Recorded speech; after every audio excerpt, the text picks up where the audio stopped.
Physics, chemistry, biology, ठीक है ना। तो फिजिक्स वाले पार्ट से हम टच करेंगे और यही शुरुआत करेंगे फिजिक्स वाले पार्ट से। जब फिजिक्स वाला पार्ट शुरू करो तो आपका आएगा इलेक्ट्रिसिटी, ठीक है ना। अब इलेक्ट्रिसिटी का इंपॉर्टेंस बहुत ज़्यादा बढ़ जाता है किसी भी सिलेबस में। क्यों बढ़ता है? क्योंकि साइंस का जो बेसिक्स होता है फिजिक्स का, वो इलेक्ट्रिसिटी से स्टार्ट होता है।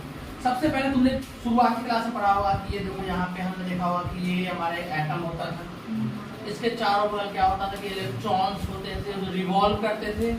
और इलेक्ट्रॉन का रिवॉल्व तो हमें सबको पता है कि ये जो है पोर्शन प्लस चार्ज वो प्रोटॉन कहलाता था, और इसके साथ ये होता था उसको बोलते थे न्यूट्रॉन, जो न्यूट्रल होता था, उस पर कोई भी चार्ज जो है सस्टेन नहीं होता था।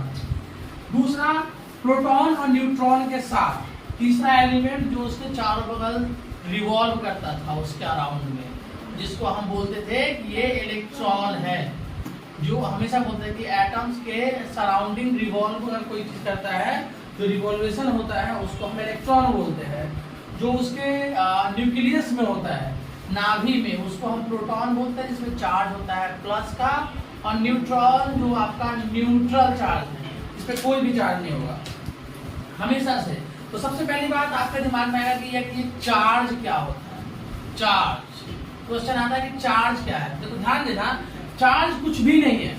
चार्ज सिंपल भाषा में कह सकते हो आपको कि the flow of electron is called charge. तो आपको चार्ज लिखना होगा तो सिंपल लिखिएगा फ्लो ऑफ इलेक्ट्रॉन, मतलब कि इलेक्ट्रॉन का बहना। इलेक्ट्रॉन का बहना ही तुम्हारा आवेश कहलाता है।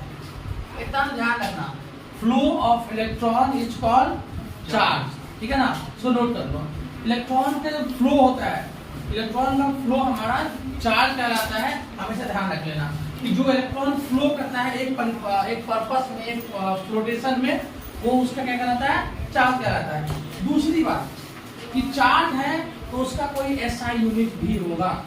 चार्ज है तो उसका कोई एसआई यूनिट भी होगा। तो चार्ज का एसआई यूनिट होता है कूलम्ब्स होता है। ध्यान रहे, चार्ज का एसआई यूनिट तुम्हारा कूलम्ब्स होता है। इसको हम डिनोट करते हैं सी से। एकदम ध्यान रखिएगा कि चार्ज का एसआई यूनिट कूलम्ब होता है और डिनोट करते हैं इसको हम सी से, ठीक है ना। अब बात आता है कि चार्ज कितने टाइप्स के होते हैं। तो ध्यान देने वाली बात है, चार्ज जो हमारा वो बेसिकली देखा जाए तो देखो दो टाइप का ही बेसिकली चार्ज होता है। एक होता है तुम्हारा पॉजिटिव चार्ज, एक होता है तुम्हारा नेगेटिव चार्ज। ध्यान रहे, चार्ज दो टाइप्स के होते हैं। एक होता है तुम्हारा पॉजिटिव